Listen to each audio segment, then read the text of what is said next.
मेरे दो दोस्त हैं, सुरेश और रमेश। सुरेश की कहानी कुछ इस तरीके। अरे भाई, हमारे गांव में सब एक दूसरे जाने से छोरा छोड़ी खेतों में खेले हैं। हवा तो बिल्कुल साफ से, पर कोई बीमार पड़ जावे तो डॉक्टर का निशान कोई ना। सितारे को मिलाना। वही रमेश की कहानी कुछ इस तरीके की। ब्रो, सिटी लाइफ एकदम लेट है। मॉल, कैफे, स्टारबक्स, क्या वाइब है यार। बस एक छोटी सी प्रॉब्लम है, मेरे पास जॉब नहीं है, जिसके कारण पैसे नहीं है। सारा ऑरा नेगेटिव हो जाता है। देखा आपने, जहां सुरेश के पास एक क्लीन एनवायरनमेंट है लेकिन बेसिक मेडिकल फैसिलिटीज नहीं है, वही रमेश के पास सारी फैसिलिटी होने के बाद जॉब अपॉर्चुनिटीज नहीं है। तो मैं अब आपसे पूछता हूं, कौन ज्यादा डेवलप है, सुरेश या रमेश? हो गए ना कंफ्यूज? इसी कंफ्यूजन को दूर करने के लिए मैं सिद्धार्थ शर्मा क्लास 10 इकोनॉमिक्स का पहला चैप्टर डेवलपमेंट का वन शॉट लेकर आ गया हूं। इस वन शॉट के अंदर हम एनसीईआरटी को डिटेल में पढ़ेंगे, साथ ही साथ इंपॉर्टेंट क्वेश्चंस को भी प्रैक्टिस करेंगे। अगर आपको इसके नोट्स चाहिए तो नीचे डिस्क्रिप्शन बॉक्स में पीडब्ल्यू की ऐप का लिंक है, आप वहां से सारे notes free of cost download कर सकते हो। जस्ट इन केस आपको नहीं पता है पीडब्ल्यू क्या है, पीडब्ल्यू इंडिया का सबसे बड़ा लर्निंग प्लेटफॉर्म है जहां करोड़ों बच्चे बहुत अफोर्डेबल प्राइसेस में अपनी पढ़ाई कर रहे हैं, तो जरूर चेकआउट करिए। दोस्तों, इस चैप्टर की शुरुआत सबसे पहले हम लोग डेवलपमेंट की डेफिनेशन से कर लेते हैं। What do mean by development? तो दोस्तों, डेवलपमेंट का मतलब होता है जब इन सारी चीजों में आपका ओवरऑल डेवलपमेंट होता है। फॉर एग्जाम्पल, जब आपके देश के अंदर फ्रीडम होती है, आपके देश के अंदर आजादी होती है रिलीजन, अपने पसंद के रिलीजन को फॉलो करने की, जो बिजनेस करना चाहे वो बिजनेस करने की, जहां जाना चाहे वहां जाने की, ये सब जब आपके देश में फ्रीडम होती है तो आपका कंट्री डेवलप कहलाता है। जब आपकी कंट्री के अंदर इनकम के सोर्सेज होते हैं, सबके पास इनकम करने की अपॉर्चुनिटीज होती हैं, तो आपका देश डेवलप कहलाता है। जब आपके देश में इकोनॉमिक इक्वालिटी होती है, यानी कि अमीर और गरीब के बीच में ज्यादा गैप नहीं होता है, तो आपका देश डेवलप कहलाता है। जब आपके देश के अंदर गुड स्टैंडर्ड ऑफ लिविंग होता है, यानी कि आपके पास साफ पीने का पानी होता है, साफ हवा में आप सांस ले रहे होते हो, प्रॉपर सैनिटेशन होता है, तो आपका देश डेवलप होता है। जब आपके देश के अंदर आपको डिग्निटी से जिंदगी जीने की आजादी हो, आपके साथ डिस्क्रिमिनेशन ना हो रहा हो, आपके साथ किसी तरीके का भेदभाव ना हो रहा हो, तो आपका देश डेवलप कहलाता है। और जब आपके देश के अंदर सिक्योरिटी होती है, क्राइम नहीं होता है, टेररिज्म नहीं होता है, लोग खुशी खुशी एक देश के अंदर सेफ्टी के साथ जी सकते हैं, तो आपका देश डेवलप होता है। तो दोस्तों, जब एक देश के अंदर इन सारी चीजों के अंदर ओवरऑल डेवलपमेंट हुए हैं, तो वो देश डेवलप कहलाता है। लेकिन दोस्तों, डेवलपमेंट की अगर बात चली रही है तो मैं आपको एक बात यहां बता देना चाहता हूं कि different person can have different development goals, यानी अलग अलग लोगों के लिए डेवलपमेंट का मतलब अलग अलग होना चाहिए। मोहतमर से मैंने पूछा, मैंने कहा मैडम आपके लिए डेवलपमेंट का मतलब क्या है? तो इन्होंने कहा, ओ माय गॉड, जब मेरी कॉलोनी में रोलेक्स की घड़ी का शोरूम खुल जाएगा, मर्सिडीज का शोरूम खुल जाएगा, तो मेरी जगह मैं कह सकती हूँ कि डेवलप है, क्योंकि मैं अपनी टंग को अपनी चिन से टच कर सकती हूँ। इनके लिए डेवलपमेंट का मतलब ये है। अगर आप मेरी बात करें तो मेरे लिए डेवलपमेंट का मतलब है कि मेरी बीवी कमला देवी और मेरे बच्चे इना मीना डीका के पेट भर खाना मिल जाए, मेरी जो ये झोपड़ी है इसकी छत पक्की हो जाए, इसमें से बारिश में पानी टपकना बंद हो जाए, इस बैलगाड़ी को चलाते वक्त इस सड़क पे गड्ढे बहुत ज्यादा हैं, ये गड्ढे भर जाए। तो आपने देखा, अलग अलग लोगों के लिए डेवलपमेंट का मतलब अलग अलग हो सकता है। दोस्तों, दूसरी बात आ जाती है, यहां पर आपके सामने एक एनसीईआरटी का एक टेबल दे रखा है। इस टेबल में आपसे पूछा गया है कि बताइए इन लोगों के लिए डेवलपमेंट का मतलब क्या होगा। आइए खटाखट इसको हम कर लेते हैं, क्योंकि कई बार इससे डायरेक्ट क्वेश्चन भी आपके एग्जाम में आ जाता है।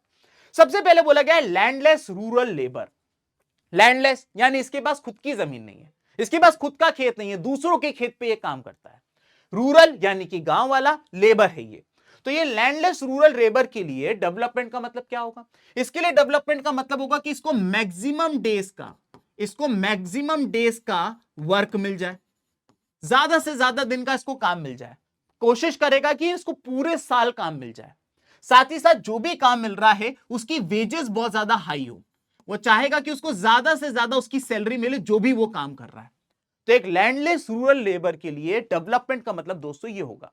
अगर हम बात करें एक प्रॉस्परस फार्मर के लिए, तो दोस्तों एक प्रॉस्परस फार्मर यानी कि एक अमीर फार्मर जिसके पास खुद की जमीन है, खुद के खेत है, लंबे लंबे खेत हैं, उसके लिए डेवलपमेंट का मतलब होगा कि उसको चीप लेबर मिल जाए, उसको चीप लेबर मिल जाए, उसको चीप रॉ मटेरियल मिल जाए, यानी कि जो भी सीड्स लग रहे हैं, फर्टिलाइजर्स लग रहे हैं, पेस्टिसाइड्स लग रहे हैं, सब कुछ सस्ता मिल जाए। साथ ही साथ वो चाहेगा कि जो भी वो प्रोड्यूस कर रहा है उस यील्ड के उसको हाई प्राइसेस मिले। ये इसके लिए डेवलपमेंट का मतलब होगा। अब हम बात कर लेते हैं दोस्तों, इसके बाद आ जाता है rural women from a land owning family. दोस्तों, जब भी वुमेन वर्ड आ जाए, जब भी फीमेल्स की बात करें, चाहे वो अमीर घर की बात हो, चाहे गरीब घर की बात हो, चाहे रूरल एरिया की बात हो, चाहे अर्बन एरिया की बात हो, जब भी वुमेन की बात आए, आप याद रखिएगा जेंडर इक्वालिटी सबसे पहले आपको लिख के आना है। अनफॉर्चुनेटली हमारे देश के अंदर जेंडर इक्वालिटी के लिए आज भी महिलाएं लड़ रही हैं। तो अगर यहां रूरल वुमेन की बात कर रहे हैं, यानी गांव वाली वुमेन की बात कर रहे हैं जो एक अमीर घर से है, एक लैंड ओनिंग फैमिली से है, तो उनके लिए डेवलपमेंट का मतलब है, तो उनके लिए सबसे पहले मतलब होगा कि उनको भी जेंडर इक्वालिटी मिले, यानी कि जितने उनके घर के मेल्स को रिस्पॉन्सिबिलिटी मिलती है, जितनी उनको इज्जत मिलती है, उतनी उनको भी मिले। साथ ही साथ वो ये चाहेंगी कि उनके चिल्ड्रंस के लिए अच्छी एजुकेशन प्रोवाइड हो सके, तो इनके लिए डेवलपमेंट का मतलब ये हो जाएगा। इसके बाद आ जाता है दोस्तों हमारे पास अर्बन अनएम्प्लॉयड यूथ, यानी कि शहर का बेरोजगार युवा। अब इसके लिए डेवलपमेंट का मतलब क्या होगा? सबसे पहली बात, ये बेरोजगार है। अब ये बेरोजगार क्यों है? इसके दो रीजन हो सकते हैं।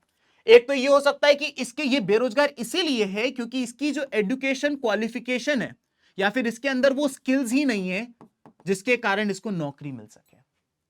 तो उसके लिए डेवलपमेंट का मतलब यह होगा कि उसको एक अच्छी पढ़ाई मिल सके, अच्छी डिग्री हो सके, उसके पास स्किल्स हो, ताकि वो नौकरी मिल सके।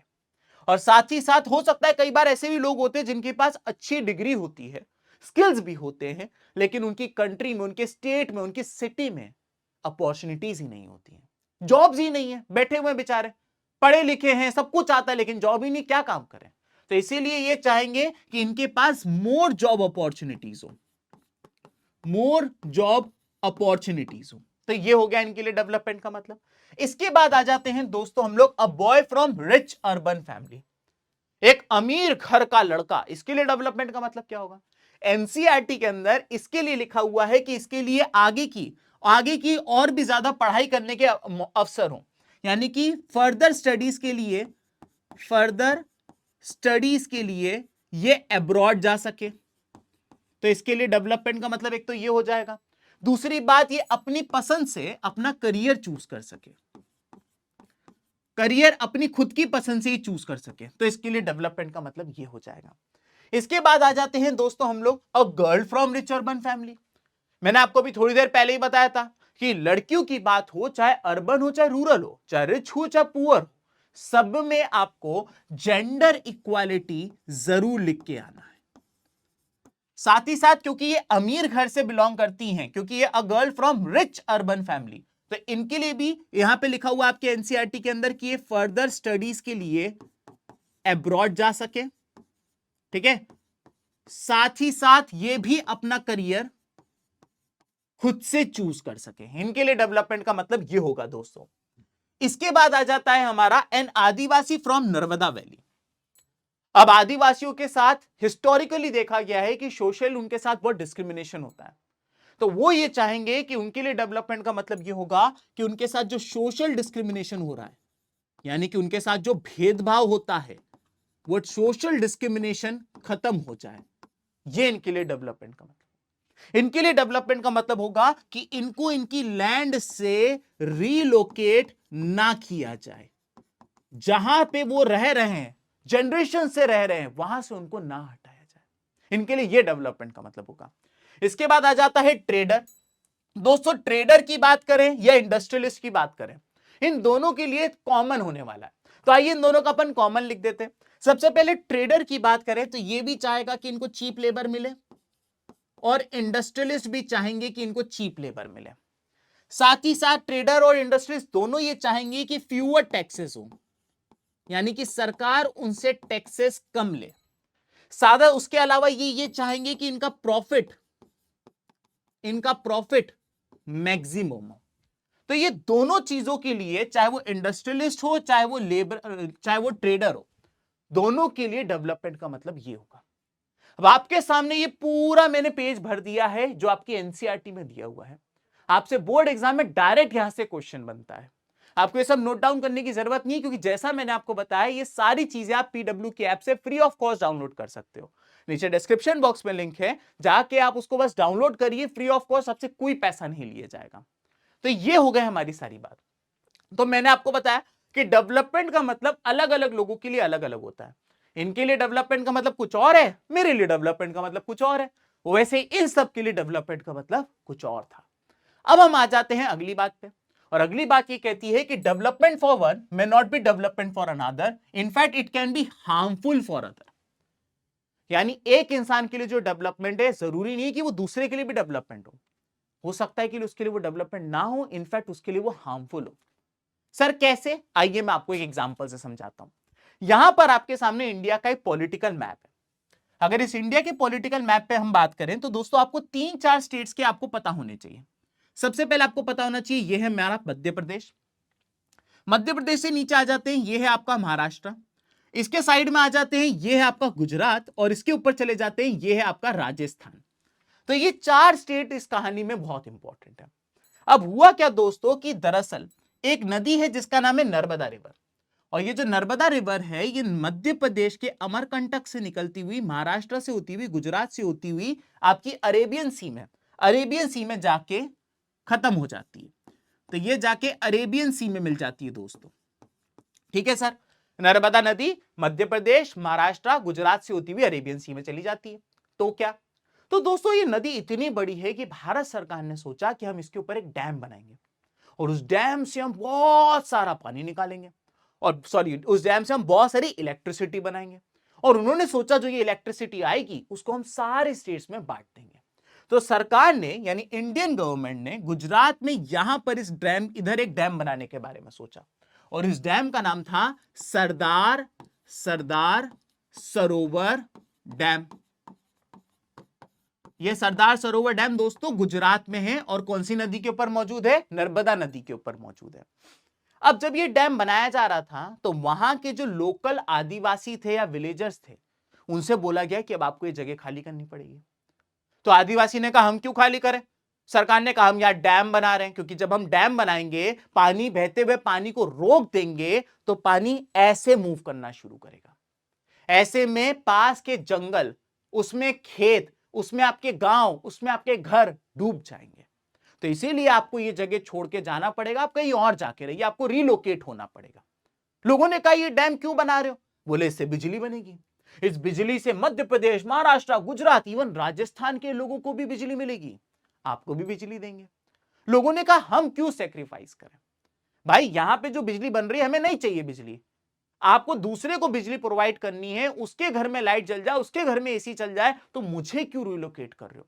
उस इलाके से जहां पे मेरे पापा, दादा, परदादा सदियों से रहते आ रहे हैं, आपको मुझे मेरे गांव से, मेरे घर से क्यों हटा रहे हो?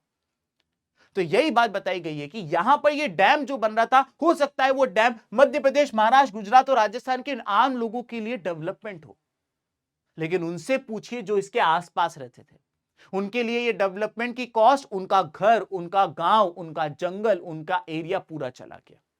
तो यही बात बताई गई है कि हो सकता है एक इंसान के लिए जो डेवलपमेंट है वो दूसरे के लिए ना हो, उसके लिए वो हार्मफुल भी हो सकता है दोस्तों। ठीक है सर, ये भी समझ में आ गया। अब हम बात करते हैं नेक्स्ट टॉपिक पे कि इनकम एंड अदर गोल्स, कि क्या डेवलपमेंट को इनकम के अलावा और भी किसी चीजों से मायने रखा जाता है? क्या डेवलपमेंट के लिए और भी चीजें मायने रखती हैं? इसको मैं आपकी फेवरेट वेब सीरीज पंचायत से समझाऊंगा। पंचायत तो तुम लोगों ने सबने देख ली होगी। बेटा ये जो इतना सारा बैकलॉग हो रहा है ये कैसे हो रहा है? ये जो तुम पंचायतें देख रहे हो, मनी हाइस्ट देख रहे हो, इसी से तो हो रहा है। चलो कोई बात नहीं, हम पढ़ा देते हैं।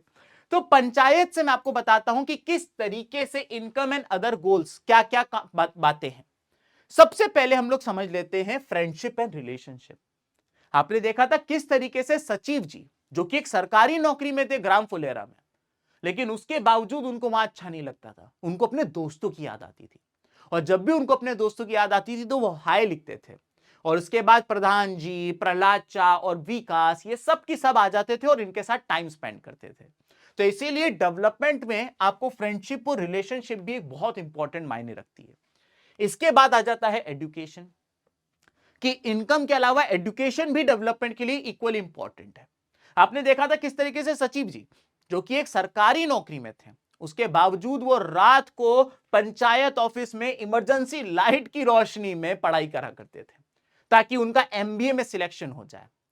तो एक एजुकेशन के लिए, क्योंकि वहां पे नहीं मौजूद था, वो पढ़ाई करके बाहर जाके पढ़ना चाहते थे।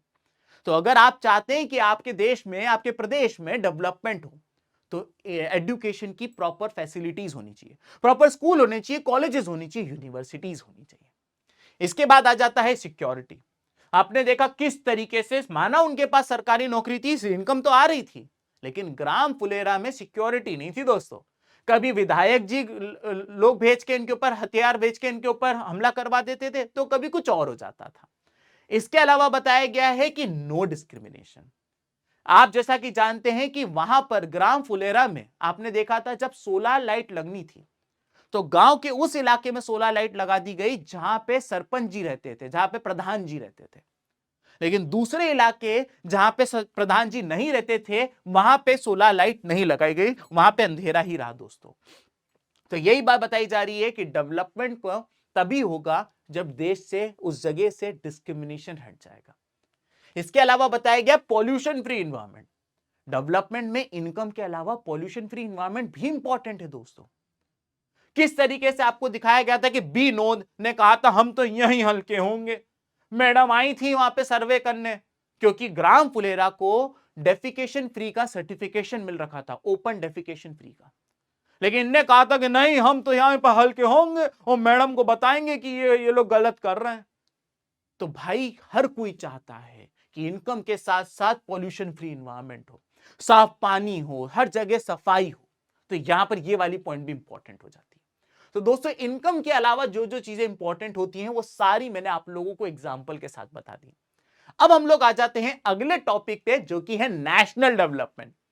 नेशनल डेवलपमेंट की बात करें तो दोस्तों, नेशनल डेवलपमेंट की डेफिनेशन ये कहती है कि national development is the ability of a country to improve the social, economic and political welfare of the people. यानी सर, ये तो ज्यादा अंग्रेजी हो गई है, मैं बताता हूं दोस्तों। सबसे पहले आ जाता है सोशल। जब वहां के लोग का सोशल डेवलपमेंट हो जाए, यानी कि वहां के उस एरिया के लोगों के साथ कास्ट के नाम पे, रिलीजन के नाम पे, सेक्स के नाम पे अगर डिस्क्रिमिनेशन ना हो रहा हो, साथ ही साथ यहां पे लिखा हुआ इकोनॉमिक वेलफेयर हो जाए, यानी लोगों के पास पैसा कमाने के अपॉर्चुनिटीज हो, वो ज्यादा पैसा कमा सकते हो, अपनी फैमिली को प्रोवाइड कर सकते हो, एक बेहतर जिंदगी जी सकते हो। इसके अलावा पॉलिटिकल वेलफेयर, यानी कि उस पर्टिकुलर एरिया के लोगों के पास यह आजादी हो कि वह अपनी पसंद के लीडर को चूज कर सके। तो जब एक कंट्री के अंदर ये तीनों चीजों का इक्वली डेवलपमेंट होता है, तो वो कंट्री नेशनली डेवलप कंट्री कहलाती है। लेकिन दोस्तों, जब एक नेशनल डेवलपमेंट करती है सरकार, तो नेशनल डेवलपमेंट करते वक्त सरकार को कुछ चीजों को मायने में रखना पड़ता है, दिमाग में रखना पड़ता है। भाई, मेरे लिए डेवलपमेंट का मतलब क्या है? मेरे लिए डेवलपमेंट का मतलब है कि सर एक अच्छा घर मिल जाए, एक अच्छी गड्डी मिल जाए, अच्छी लड़की से शादी हो जाए। लेकिन नेशनल डेवलपमेंट करते वक्त पूरे देश का डेवलपमेंट करना है, इस देश में रह रहे सारे लोगों का डेवलपमेंट करना है। जम्मू से लेकर कन्याकुमारी तक, महाराष्ट्र से लेकर अरुणाचल प्रदेश तक सबका डेवलपमेंट करना है। तो सरकारें कैसे करती होंगी नेशनल डेवलपमेंट? चार चीजों को ध्यान में रखते हुए सरकारें डेवलपमेंट करती हैं।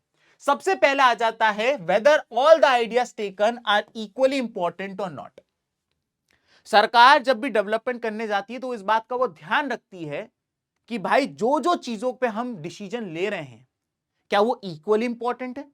कहीं ऐसा तो नहीं हम किसी चीज को भूल रहे हैं, हम किसी चीज को इग्नोर कर रहे हैं जो इक्वली इंपॉर्टेंट थी लेकिन हमारे दिमाग से निकल गई। जैसे कि मैं आपको एग्जांपल देता हूं कि भारत का पहला 5 ईयर प्लान जो आया था वो 1951 से 56 आया था। सर, ये 5 ईयर प्लान क्या होता है? सरकारें जब चुनाव जीत के आती हैं तो वो अपने टेन्योर के अंदर, अपने कार्यकाल के अंदर क्या क्या करेंगी, उसके लिए वो 5 साल की प्लानिंग करती है कि अगले 5 साल के अंदर हम ये करेंगे, हम इतने कॉलेज बनाएंगे, इतने स्कूल बनाएंगे, इतनी रोड बनाएंगे, इतनी रेलवे बनाएंगे, इतनी जॉब्स क्रिएट करेंगे। अब आप बोलोगे सर 5 साल ही क्यों? इसका सिंपल रीजन समझो। भाई, जो सरकार जीत के आती है वो 5 साल के लिए ही आती है, तो इससे ज्यादा के लिए प्लानिंग करना वेस्ट है। तो भाई, भारत सरकार ने जो अपना पहला 5 ईयर प्लान निकाला था, जो कि आया था 1951 से 56 में, इसमें इन्होंने डिसाइड किया था कि हम लोग हंगर, पॉवर्टी और एजुकेशन तीनों के ऊपर ध्यान रखेंगे।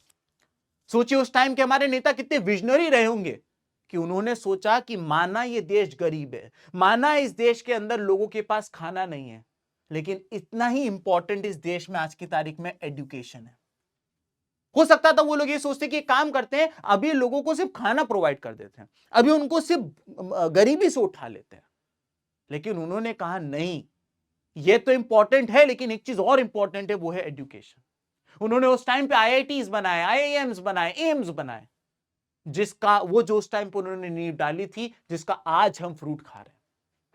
तो इसलिए जब सरकारें नेशनल डेवलपमेंट की बात करती हैं तो इस बात का मेक श्योर करती हैं कि whether all the ideas taken are equally important और नॉट। सेकंड नंबर पे सरकारें नेशनल डेवलपमेंट करते वक्त ध्यान में रखती हैं कि whether the decision taken are fair and just, यानी कि जो डिसीजन ले रहे हैं क्या वो फेयर है, किसी के साथ अन्याय तो नहीं हो रहा है जाने अनजाने में। इस बात को ध्यान रखना पड़ता है नेशनल डेवलपमेंट करते वक्त। अब सरकार जब ये नेशनल डेवलपमेंट कर रही थी, फॉर एग्जांपल आप लोगों ने देखा हो कि किस तरीके से सरकार ने नर्मदा नदी के ऊपर सरदार सरोवर डैम बनाया। आसपास के जो लोग थे उनको उनके घरों से हटा दिया, उनकी पुश्तैनी जमीन से उनको रिलोकेट कर दिया गया। तो उसके बाद वहां के लोगों ने नर्मदा बचाओ आंदोलन निकाला। तो सरकार को यह बात ध्यान रखनी पड़ेगी कि जो हम डिसीजन ले रहे हैं क्या वो फेयर है, क्या वो सबके लिए इक्वली इंपॉर्टेंट है। कहीं ऐसा तो नहीं जाने अनजाने में किसी के साथ भेदभाव हो जाए, जैसा इस केस में हुआ। वहां के लोगों को, वहां के इनहेबिटेंट्स को उस जगह को छोड़ के जाना पड़ा। इसके अलावा आ जाता है दोस्तों कि whether there is a better way of doing things, कि जो हम कर रहे हैं वो बेस्ट है। भाई सरकार का इंटेंशन गलत नहीं था। क्या इंटेंशन था सरकार का? सरदार सरोवर डैम बनाया क्यों? क्या ताकि आप वहां पे जाके बारिश के मौसम में भुट्टे खा सके? नहीं, सरकार का इंटेंशन था क्योंकि उससे इलेक्ट्रिसिटी बनने वाली थी। तो जरूरी थोड़ी है कि आप डैम से इलेक्ट्रिसिटी बनाओ, आप इलेक्ट्रिसिटी सोलार पैनल से भी तो बना सकते हो। अगर आपने सोलार पैनल से इलेक्ट्रिसिटी बनाई होती तो वहां के लोगों को भी वहां से नहीं जाना पड़ता। तो इसीलिए सरकार को यह बात ध्यान रखनी पड़ती है कि जो हम डिसीजन ले रहे हैं क्या उससे अच्छा भी कुछ हो सकता है, कि जो हम कर रहे हैं वो बेस्ट है। और लास्ट चीज जो सरकार को ध्यान में रखनी पड़ती है कि whether the idea benefit a large number of people और अ स्मॉल ग्रुप, यानी कि हम जो डिसीजन ले रहे हैं इससे सबका फायदा होगा या किसी छोटे ग्रुप का फायदा होगा।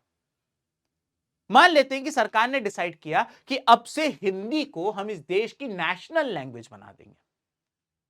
सर ये इससे डेवलपमेंट क्या है? सरकार ने कुछ भी सोचा होगा कि भैया ये भी इंपॉर्टेंट है, now Hindi will become the national language of India. लेकिन इस बात को आपको समझना पड़ेगा कि इस देश के अंदर सब लोग हिंदी नहीं बोलते हैं, मात्र 43% लोग हिंदी बोलते हैं। तो ऐसे में जो नॉन हिंदी स्पीकर्स हैं उनके साथ भेदभाव हो जाएगा। तमिल बोलने वाले लोग, तेलुगु बोलने वाले लोग, कन्नड़ बोलने वाले लोग, मलयालम बोलने वाले लोग, उड़िया, बंगाली, मराठी, बहुत सारी लैंग्वेजेस बोली जाती है इस देश के अंदर।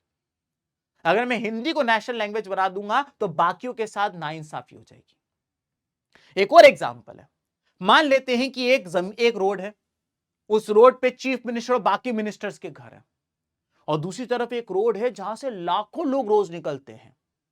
लेकिन मैंने क्या किया, मैं सिर्फ चीफ मिनिस्टर के घर के सामने वाली रोड के ऊपर रोड बनाए जा रहा हूं, जबकि वो रोड जहां से लाखों लोग निकलते हैं उसमें बहुत सारे गड्ढे हैं।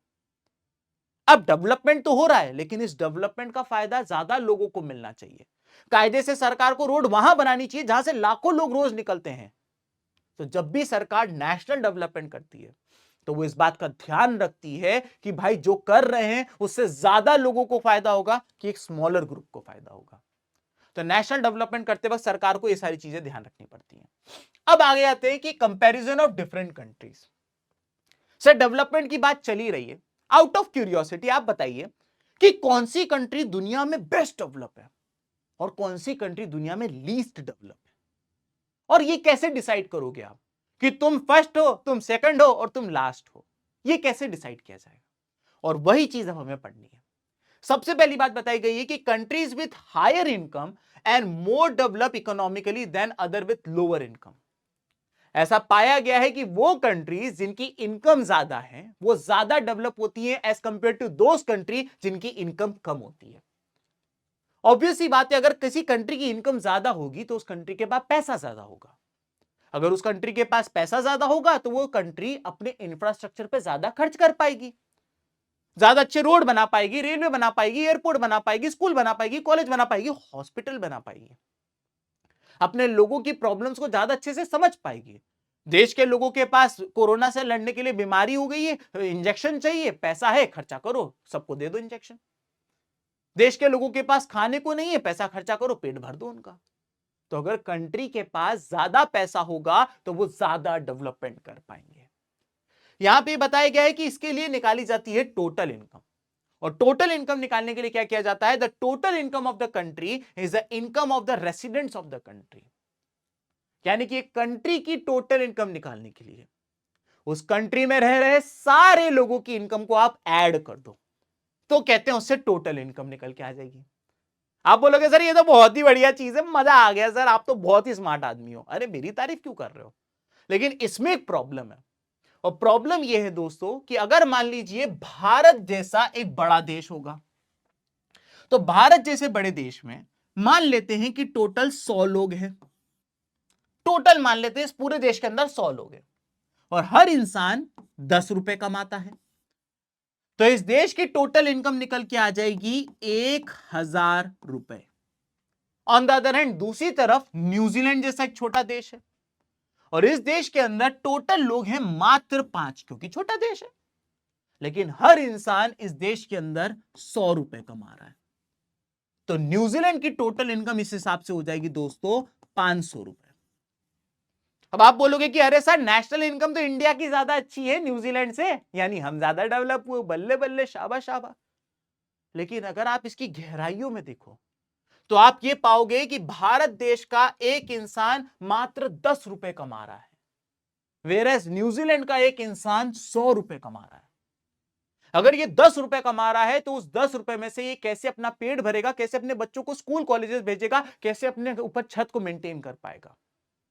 लेकिन अगर ये 100 रुपए कमा रहा है तो ये ज्यादा अच्छा खा सकता है, अपने बच्चों को ज्यादा अच्छे स्कूल भेज सकता है, ज्यादा अच्छे घरों में रह सकता है। तो यहां पे हम देख सकते हैं कि न्यूजीलैंड के लोग जो हैं वो ज्यादा अच्छी जिंदगी जी रहे हैं, तो कायदे से वो ज्यादा डेवलप है। भारत के लोग क्योंकि पैसा कम है, अच्छी जिंदगी नहीं जी पा रहे हैं, फैसिलिटीज एंजॉय नहीं कर पा रहे हैं, तो ये लोग लेस डेवलप है। लेकिन हमारी नेशनल इनकम ज्यादा क्यों निकल के आ गई? जस्ट बिकॉज हमारे देश के अंदर नंबर ऑफ सिटीजन ज्यादा है। न्यूजीलैंड की नेशनल इनकम कम क्यों निकल के आई? क्योंकि उनके देश के अंदर लोग कम है। ऑब्वियस सी बात है ना, अगर आप सारे सिटीजन की इनकम को ऐड करोगे तो भारत में 140 करोड़ लोग रहते हैं। अगर सब थोड़ा थोड़ा भी कमाएंगे तो न्यूजीलैंड जैसे तो 10, 20, 50, 100 न्यूजीलैंड खरीद के फेंक देंगे OLX पे। तो यही बात यहां बताई गई है कि इसका सबसे बड़ा ड्रॉबैक ये है कि भारत, चाइना जैसे डेंसली पॉपुलेटेड कंट्रीज जो होती हैं उनकी नेशनल इनकम ऑब्वियस सी बातें ज्यादा आएगी दोस्तों। फिर सर क्या करें? ये तो अच्छा तरीका नहीं है, फिर क्या करें? तो हम अब करेंगे दोस्तों GDP। तो अगला जो चीज है नेशनल इनकम निकालने का तरीका है, उसके लिए आपको 2 चीजें आपको पहले पता होनी चाहिए, तभी आप वो नेशनल इनकम निकालने का तरीका सीख पाओगे। सबसे पहले आ जाते हैं हम GDP में। GDP की डेफिनेशन आपको एग्जाम में पूछी जा सकती है, तो इसलिए ये आपके लिए इंपॉर्टेंट हो जाती है दोस्तों। GDP क्या होता है? GDP is the total value of all the final goods and services produced within a country bordered in a year। यहां पर आपको 2 चीजें समझ में नहीं आई होंगी। सर हमें तो कुछ ही नहीं आया, ये तो आपने कुछ ही नहीं पढ़ाया, लेकिन 2 वर्ड पहले आपको समझने पड़ेंगे, तभी आप GDP समझ पाओगे। पहली चीज आपको समझना पड़ेगा कि सर गुड्स और सर्विसेज क्या होते हैं। गुड्स उन्हें कहा जाता है जो कि टेंजेबल आइटम होते हैं, जिनको तुम टच कर सकते हो। सर्विसेज वो होती हैं जो कि इनटेंजिबल आइटम होती हैं, जिनको तुम टच नहीं कर सकते हो। फॉर एग्जाम्पल ये स्टाइलस है, जिस भी कंपनी ने ये स्टाइलस बनाया है वो गुड्स सेक्टर के अंदर है, क्योंकि उन्होंने जो प्रोडक्ट बनाया है वो टेंजिबल है, मैं उसको टच कर सकता हूं।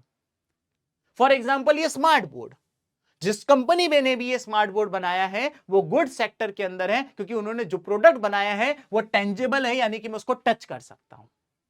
तो हर वो चीज, हर वो व्यक्ति, हर वो ऑर्गेनाइजेशन जो ऐसी चीज प्रोड्यूस कर रहे हो जिसको तुम टच कर सकते हो, वो गुड्स में डील करता है। अब बात कर देते हैं सर्विस में। सर्विस यानी वो जिसको तुम टच नहीं कर सकते हो। फॉर एग्जाम्पल मैं तुमको पढ़ा रहा हूं, ऑल्दो मेरी पढ़ाई से मैं तुम्हारे दिलों को जरूर छू रहा हूं, लेकिन क्या तुम मेरी पढ़ाई को टच कर सकते हो? तुमने कहा कर सकते हैं, लास्ट के मुंह में हाथ डालें। भाई मेरी पढ़ाई को तुम नहीं टच कर सकते हो। तो मैं सर्विस सेक्टर का पार्ट हूं, मैं अपनी सर्विस ऑफर कर रहा हूं आपको।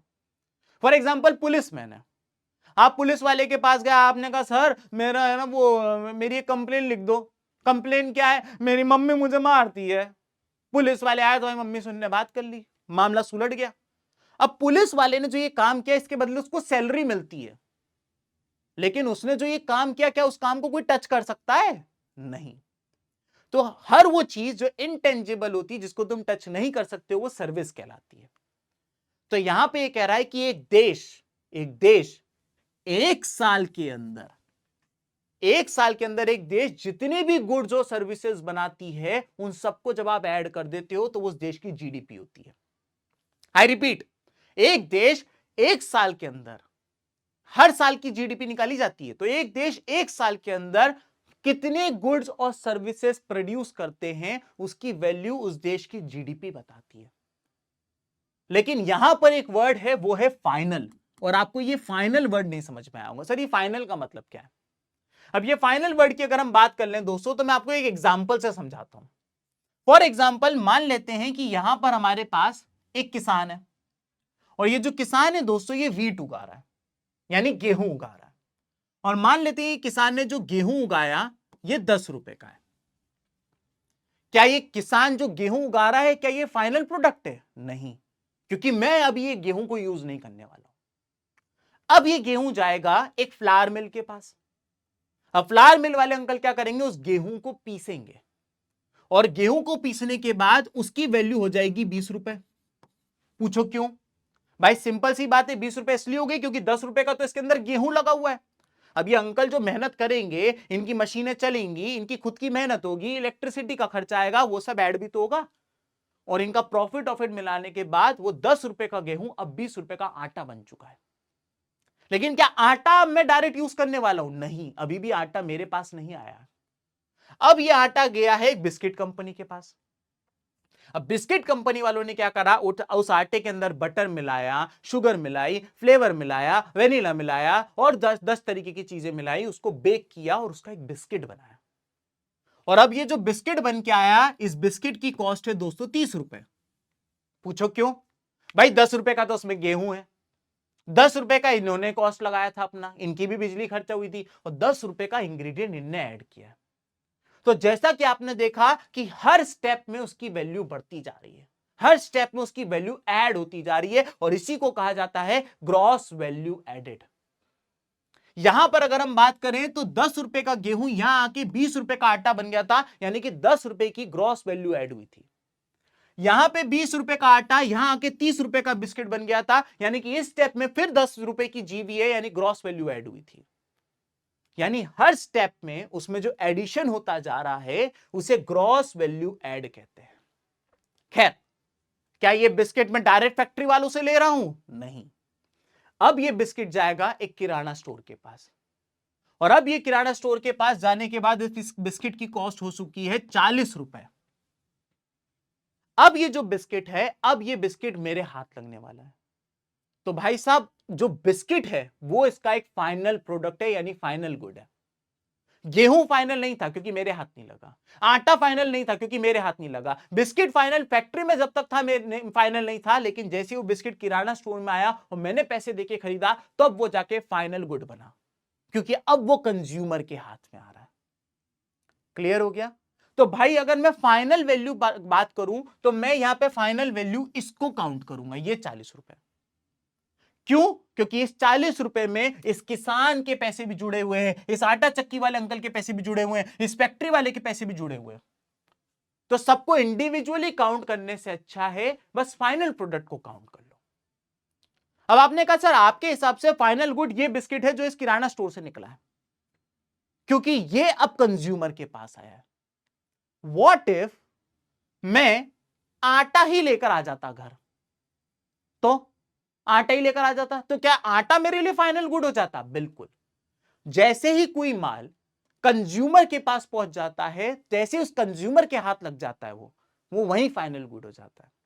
तो इस कहानी में मैं उसको लेकर गया बिस्किट तक, तो तब यहां पर वो फाइनल गुड बना।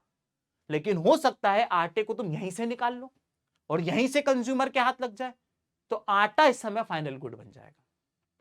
तो दोस्तों जब हम जीडीपी की बात करते हैं तो जीडीपी में एक देश में बनने वाले, एक साल के अंदर बनने वाले सारे गुड्स और सर्विसेज, वो भी फाइनल गुड्स और सर्विसेज की वैल्यू को जब आप ऐड कर देते हो तो उस देश की जीडीपी बन के तैयार होती है। इस समय अगर हम बात करें दोस्तों तो दुनिया में सबसे ज्यादा GDP United states of America की है। ऑब्वियस सी बात है, वहां पे टेस्ला है, माइक्रोसॉफ्ट है, गूगल है, एप्पल है, मेटा है, वॉलमार्ट है, ये सब कुछ इनकी है। तो इसलिए इनकी जीडीपी सबसे ज्यादा है क्योंकि उनके देश में सबसे ज्यादा फाइनल गुड्स और सर्विसेज बनते हैं एक साल में। इसके बाद आता है दोस्तों चाइना। हुआवे हो गया, उसके अलावा एमआई हो गया, शाओमी हो गया, या फिर बीवाईडी हो गया, ऐसे करके कई कंपनीज चाइनीज हैं। तो ये सेकंड नंबर पे आते हैं। थर्ड नंबर पे आता है दोस्तों, आप सभी के सामने है, वो है जापान। ठीक है, उसके बाद आता है दोस्तों आपके सामने जर्मनी, और उसके बाद आता है दोस्तों इंडिया। अब आप बोलोगे नहीं नहीं नहीं नहीं नहीं सर, इंडिया फिफ्थ की जगह फोर्थ पे आ गया, आपको पता नहीं है। दोस्तों दुनिया में कई ऑर्गेनाइजेशंस हैं जो जीडीपी निकालती हैं। उन सारी ऑर्गेनाइजेशन में से जैसे यूनाइटेड नेशंस अभी तक कहता है कि भारत फिफ्थ नंबर पे, वर्ल्ड बैंक कहता है कि नहीं भारत आगे आ चुका है। तो ऐसे करके अलग अलग ऑर्गेनाइजेशन में अलग अलग डेटा है, लेकिन भारत सरकार भी अभी यही कहती है कि अभी हम फिफ्थ नंबर पे हैं, लेकिन बहुत जल्दी हम फोर्थ होने वाले हैं। ऑल्दो ये डेटा आपसे एग्जाम में नहीं पूछा जाएगा, आपको कंफ्यूज होने की जरूरत नहीं है, क्योंकि ये डेटा चेंज होता रहता है। तुम्हारी एग्जाम फरवरी में होने वाली है, हो सकता है फरवरी तक हम इनको ओवरटेक कर लें जर्मनी को, हो सकता है हम और आगे चले जाएं, हो सकता है हम फर्स्ट आ जाएं। तो अभी फिलहाल में ये डेटा आपसे नहीं पूछा जाएगा, क्योंकि एक ये चेंज होता जा रहा है, और दूसरा अलग अलग ऑर्गेनाइजेशन के हिसाब से भारत की रैंकिंग अलग अलग है दोस्तों। खैर, आपसे जो पूछी जा सकती है वो है जीडीपी की डेफिनेशन। जीडीपी का मतलब होता है कि एक देश में एक साल में बनने वाले फाइनल गुड्स और सर्विसेज की वैल्यू जब आप ऐड कर देते हो तो वो उस देश की जीडीपी होती है दोस्तों। समझ गए आप? चलिए, अब जीडीपी जब हम लोगों ने खत्म कर लिया दोस्तों, तो अब आते हैं सेकंड चीज पे, वो है net factor income from abroad. मैं आपको बताने जा रहा था कि नेशनल इनकम निकालने का और क्या तरीका हो सकता है, क्योंकि वो वाला तरीका तो गलत था जिसमें आप एक देश में रह रहे सारे लोगों की इनकम को ऐड कर रहे थे। उसमें इंडिया का फायदा हो रहा था क्योंकि हमारी पॉपुलेशन ज्यादा थी, लेकिन न्यूजीलैंड जैसे छोटे देशों का नुकसान हो रहा था क्योंकि उनकी पॉपुलेशन कम थी। अगला तरीका जो था उसको समझने के लिए एक तो जीडीपी आपको समझ में आना चाहिए था और एक ये समझ में आना चाहिए था। आइए इसके बारे में बात कर लेते हैं। अब अगर भारत की बात करें तो भारत में ऐसे बहुत सारे लोग हैं जो हैं तो इंडियन सिटीजन, लेकिन ये बाहर किसी देश में रहते हैं। अमेरिका में रहते हैं, जर्मनी में रहते हैं, फ्रांस में रहते हैं, ऑस्ट्रेलिया में रहते हैं, कुवैत में रहते हैं, यूएई में रहते हैं। ये वहां रहते हैं, वहां से पैसा कमाते हैं, और जो पैसा कमाते हैं वो भारत भेजते हैं। इस तरीके के लोगों को कहा जाता है एनआरआई, यानी कि नॉन रेसिडेंट इंडियंस। ये है तो इंडियंस, इनके पास सिटीजनशिप इंडिया की ही है, लेकिन ये इस समय इंडिया में रह नहीं रहे, ये बाहर नौकरी कर रहे हैं। तो ये लोग क्या करते हैं, जो बाहर नौकरी कर रहे होते हैं वो देश में पैसा भेज रहे होते हैं। तो सर नेशनल इनकम में तो इसको भी ऐड कर लो, फायदा तो इसमें भी हो रहा है, लेकिन तभी कुछ पैसा देश से बाहर भी जा रहा है। फॉर एग्जाम्पल, कुछ लोग ऐसे हैं जो हमारे देश के अंदर पैसा कमा रहे हैं और अपने देश भेज रहे हैं, जैसे ये चीयर लीडर्स हो गई। ये चीयर लीडर्स हर छक्का पड़ने पर, हर चौका पड़ने पर ऐसे ऐसे करती हैं, फिर जो पैसा आता है उस पैसे को ये अपने देश यूएसए, कनाडा, ऑस्ट्रेलिया जहां की होती है वहां पैसा भेज देती हैं। तो कुछ पैसा तो बाहर से आ रहा है, फायदा, कुछ पैसा तो बाहर जा रहा है, नुकसान। तो net factor income from abroad निकालने के लिए, पता करने के लिए कि फायदा हो रहा है कि नुकसान हो रहा है, आप इसको इससे माइनस कर देते हो। जो पैसा बाहर से आ रहा है, जो पैसा देश से जा रहा है, इन दोनों को जब आप माइनस कर देते हो तो निकल के आता है net factor income from abroad.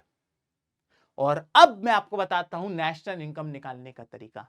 National income निकालने के लिए आपको क्या करना है, देश की जीडीपी को देश की net factor income from abroad से ऐड कर दीजिए और निकल के आ जाएगा देश की नेशनल इनकम। समझ में आया आप लोगों को? तो नेशनल इनकम निकालने के लिए देश की जीडीपी को देश की नेट फैक्टर इनकम से ऐड कर दीजिए, जो निकल के आएगा वो इस देश की नेशनल इनकम होगी। आशा करता हूं अब आप लोग को नेशनल इनकम समझ में आ गया होगा। लेकिन कुछ कंट्री इसके अलावा एक और तरीके से निकालती हैं देश की डेवलपमेंट। और वो है आपके सामने एवरेज इनकम या फिर per capita income. Average income या पर कैपिटा इनकम में आपको क्या करना रहता है, आपके देश में रह रहे लोगों की टोटल इनकम को आपके देश की टोटल पॉपुलेशन से डिवाइड कर दो। यानी कि अगर आपको पर कैपिटा इनकम निकालनी है तो आप अपने देश की टोटल इनकम को देश की टोटल पॉपुलेशन से डिवाइड कर दो। सर कैसे होगा, समझ नहीं आ रहा, मैथ्स तो आती ही नहीं है हमको। तो लो बेटा एक एग्जांपल है। मान लेते हैं कि एक देश के अंदर 4 लोग रहते हैं, वो है अंबानी जी, अडानी जी, रतन टाटा जी और श्री श्री 1008 सिद्धार्थ जी शर्मा जी। अब इस देश के ये 4 लोग हैं, मैं इनकी चारों की इनकम बताता हूं। ये भाई साहब कमा रहे हैं पूरे साल का 50 रुपया, ये भाई साहब कमा रहे हैं 50 रुपया, ये भाई साहब कमा रहे हैं 150 रुपया और ये भाई साहब कमा रहे हैं 5000 रुपया। अब ये तुम अजय देवगन को मत बता देना, पता चला बोलो जुबा केसरी घर के मेरे घर में ही रेड मार देंगे, वो 5000 रुपया कमा रहा है इधर। तो खैर, तो यहां पे मैं ये बता रहा था कि ये 4 लोग हैं और इन चारों की मैंने इनकम बता दी।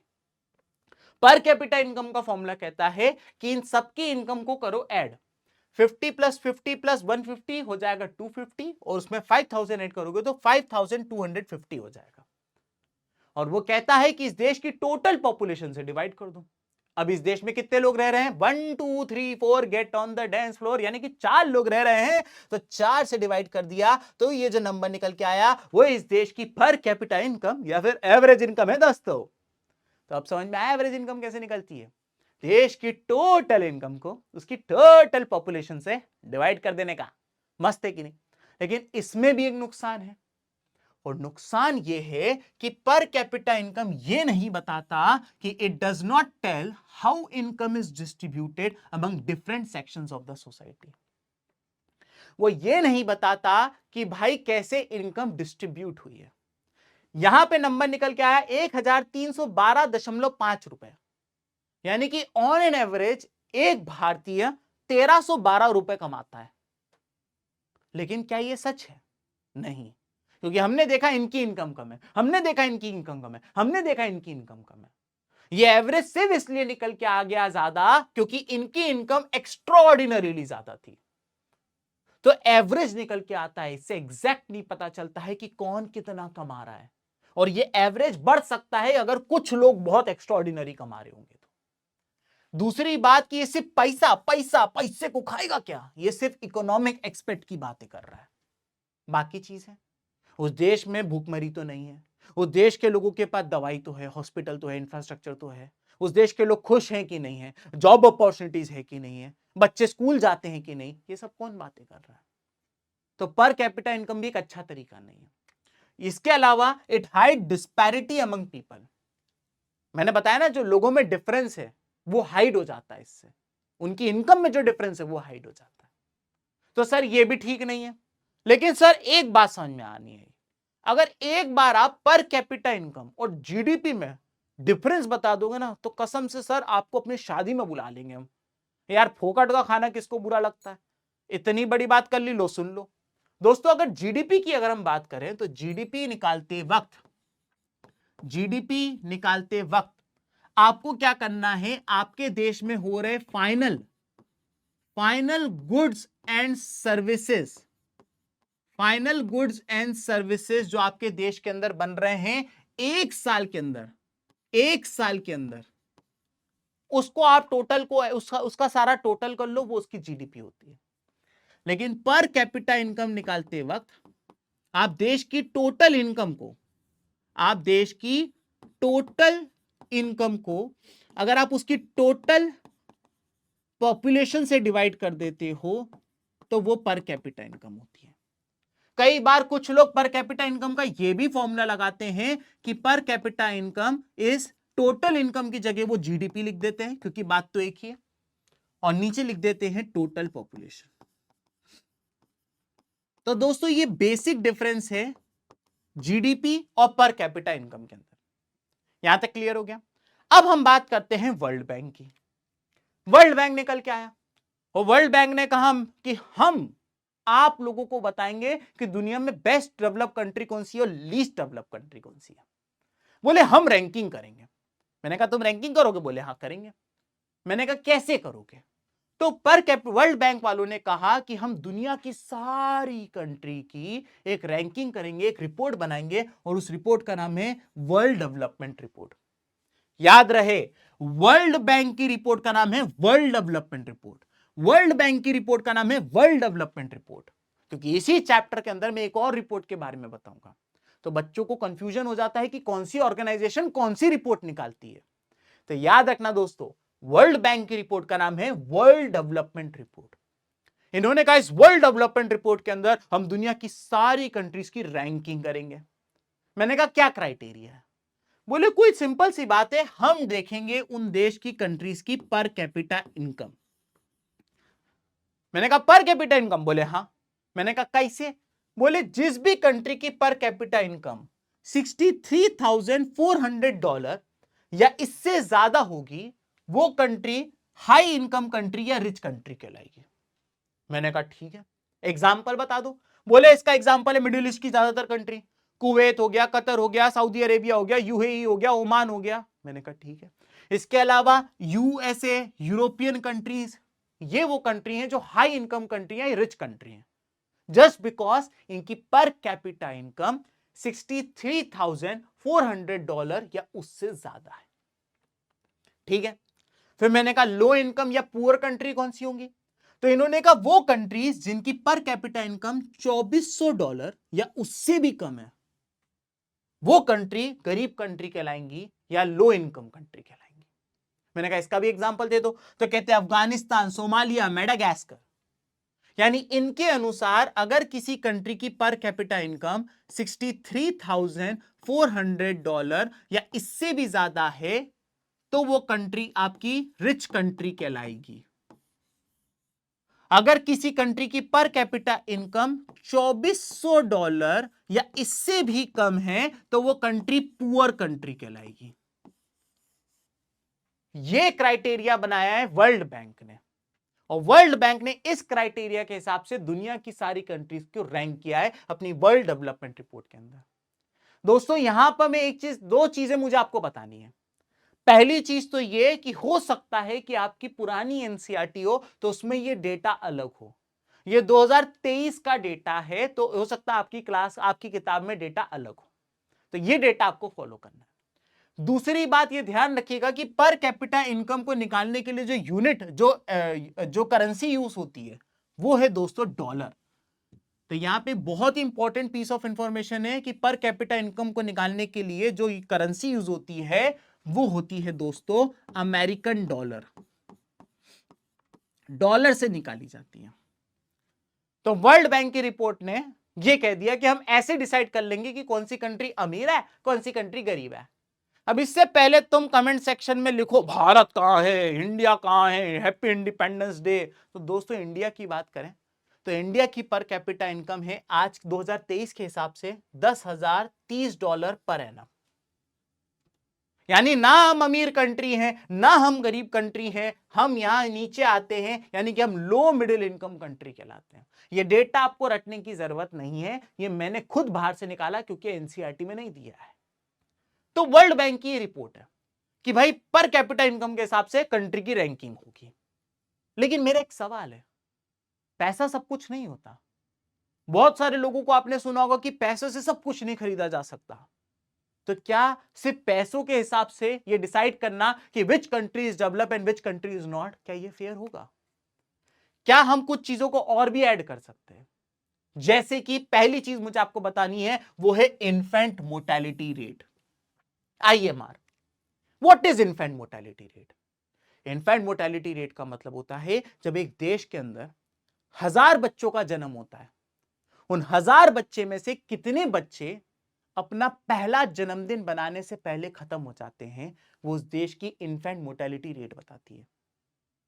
आई रिपीट, एक देश में 1000 बच्चे जो पैदा हुए, उनमें से कितने बच्चे अपना पहला बर्थडे बनाने से पहले ही खत्म हो जाते हैं, उनकी डेथ हो जाती है।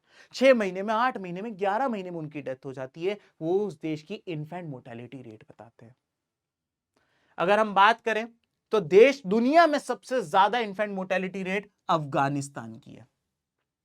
1000 बच्चे जो पैदा होते हैं उनमें से 47 बच्चे अपना पहला जन्मदिन भी नहीं मना पाते। भारत के आंकड़े भी बहुत अच्छे नहीं है। भारत में 1000 बच्चों में से 27 बच्चे अनफॉर्चुनेटली अपना पहला जन्मदिन नहीं मना पाते। तो याद रहे कि किसी भी कंट्री का इन्फेंट मोर्टेलिटी रेट कम से कम होना चाहिए, कम से कम बच्चों की डेथ होनी चाहिए। क्या आपके दिमाग में एक क्वेश्चन आया कि कैसे ये बच्चे अपना पहला जन्मदिन भी नहीं बना पा रहे हैं सर? इसके कई रीजन होते हैं। हो सकता है कि जब एक मदर प्रेग्नेंट होती है तो हो सकता है उसको प्रॉपर केयर ना मिली हो, न्यूट्रिशन ना मिली हो, जिसके कारण उस बच्चे को न्यूट्रिशन नहीं मिल पाया हो। कई बार यह भी होता है कि प्रेगनेंसी जब डिलीवरी हो रही होती है तो प्रॉपर हॉस्पिटल्स नहीं होते, इक्विपमेंट नहीं होते हैं, तो डिलीवरी गलत होने के कारण बच्चे डिलीवरी के टाइम पे खत्म हो जाते हैं। कई बार पोस्ट डिलीवरी उन बच्चों का प्रॉपर ध्यान नहीं रखा जाता है या फिर उनको कोई बीमारी लग जाती है और वो अपना पहला जन्मदिन नहीं मना पाते। तो कई रीजन हो सकते हैं इन बच्चों की डेथ के। तो याद रहे इन्फेंट मोर्टेलिटी रेट कम से कम होनी चाहिए। अगली बात आ जाती है दोस्तों, वो है literacy rate. Sir what do mean by literacy rate? एक देश के 7 साल या उससे ज्यादा के कितने लोग पढ़ लिख सकते हैं किसी भी लैंग्वेज में, उस देश की लिटरेसी रेट बताते हैं। जरूरी नहीं है कि मैं कह रहा हूं कि 7 साल या उससे ज्यादा के कितने लोग अंग्रेजी बोल सकते हैं या 7 साल या उससे ज्यादा के कितने लोग हिंदी बोल सकते हैं या पढ़ लिख सकते हैं, नहीं, कोई भी लैंग्वेज। तो 7 साल या उससे ज्यादा के कितने लोग कोई भी लैंग्वेज पढ़ या लिख सकते हैं, वो उस देश की लिटरेसी रेट बताता है। अनफॉर्चुनेटली हमारे देश के अंदर literacy rate state by state change हो जाती है। फॉर एग्जाम्पल अगर आप केरला की बात करो तो केरला की लिटरेसी रेट 94% है, which is the highest in the country. और अगर आप बिहार की बात करो तो लिटरेसी रेट 62% है, which is the lowest in the country. और literacy rate state by state तो चेंज हो ही जाती है। जेंडर में भी डिफरेंस है दोस्तों, सेक्स में भी डिफरेंस है। हमारे देश के अंदर मेल्स की लिटरेसी रेट ज्यादा है, फीमेल्स की लिटरेसी रेट कम है।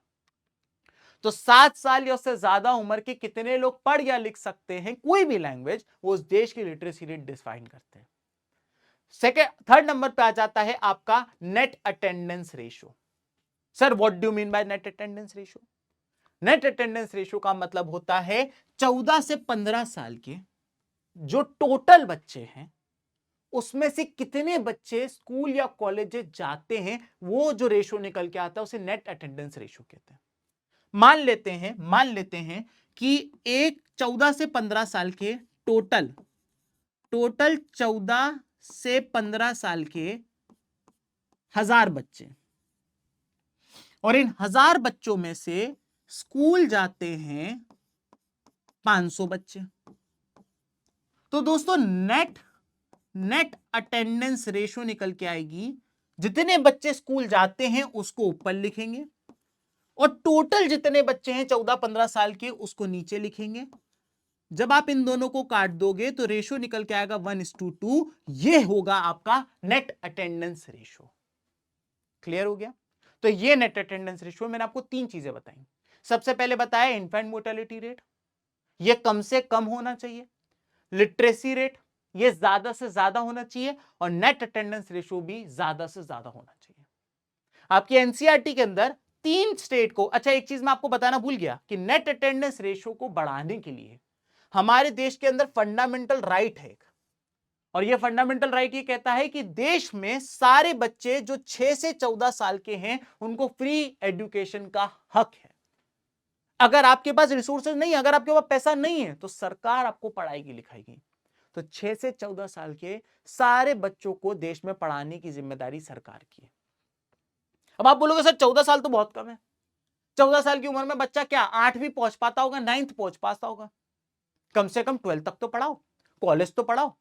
लेकिन दोस्तों जब हमारा कॉन्स्टिट्यूशन लिखा जा रहा था उस टाइम पे हमारे देश के पास इतने ही रिसोर्सेस थे, इतना ही उनके पास पैसा था कि वो 6 से 14 साल के बच्चों को ही फ्री पढ़ा सकते थे।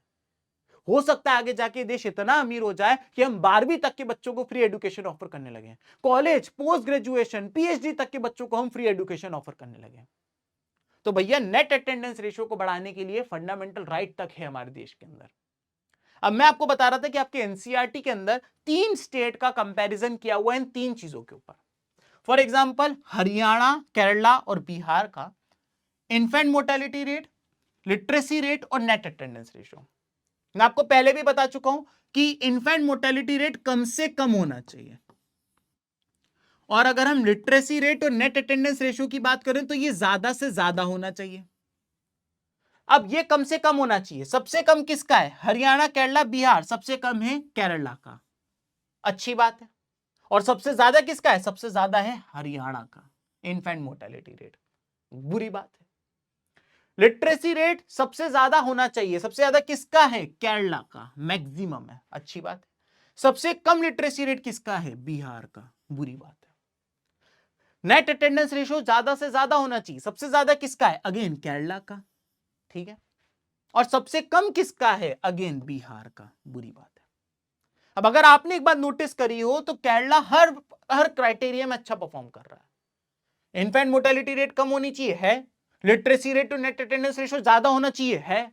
तो आपके दिमाग में क्वेश्चन ये आएगा, और ये बोर्ड वाले आपसे भी पूछ सकते हैं कि वाई, क्यों केरला हर जगह अच्छा परफॉर्म कर पा रहा है। और यही मेरा अगला टॉपिक है। केरला कहता है, क्योंकि केरला का बताया जा रहा है कि इनका इन्फेंट मोर्टेलिटी रेट लो इसीलिए है क्योंकि वहां पे good basic and educational facilities है। गांव गांव में, गली गली में हॉस्पिटल्स और क्लिनिक्स बने हुए हैं, जिससे क्या होता है कि जो ड्यूरिंग प्रेगनेंसी जो फीमेल्स होती हैं वो बार बार जाके अपना चेकअप कराती रहती है, अपने बच्चे की हेल्थ को मॉनिटर करती रहती है।